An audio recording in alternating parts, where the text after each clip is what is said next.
மாரிமலை முழஞ்சில் மன்னிக் கிடந்துறங்கும் சீரிய சிங்கம் அறிவுற்று தீ விழுத்து வேரி மயிர் பொங்கையப் பாடும் பேர்ந்துதறி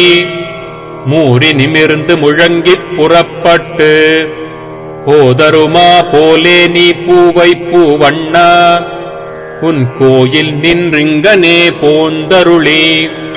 கோப்புடைய சீரிய சிங்காசனத்திருந்து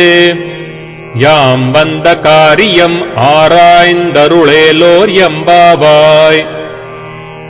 மாரிமலை முழஞ்சில் மன்னிக் கிடந்துறங்கும் சீரிய சிங்கம் அறிவுற்று தீ விழுத்து வேரி மயிர் பொங்கையப் பாடும் பேர்ந்துதறி மூரி நிமிர்ந்து முழங்கிப் புறப்பட்டு போதருமா போலே நீ பூவை பூவண்ணா